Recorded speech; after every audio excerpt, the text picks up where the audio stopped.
a quick video on how to take apart a motorcycle shock.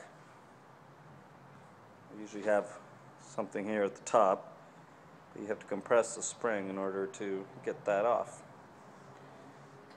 I start by removing the bushing on the bottom part. I'll leave the top one alone. Standard ratchet strap.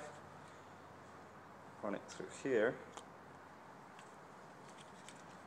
Make a little loop.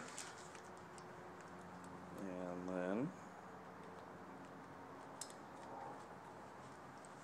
put this up like that.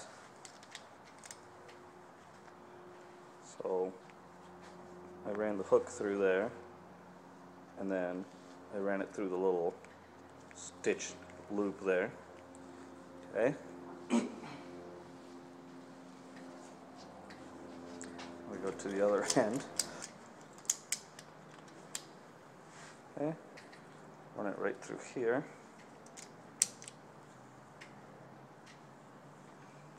You can run both pieces through the little slit.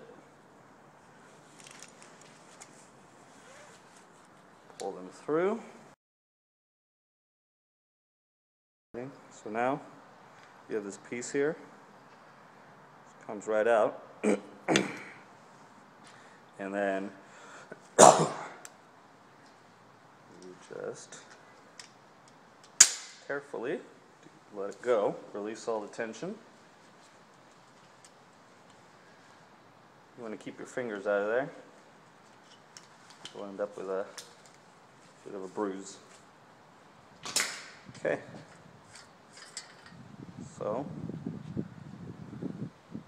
now you've got it all taken apart. Ready for some paint.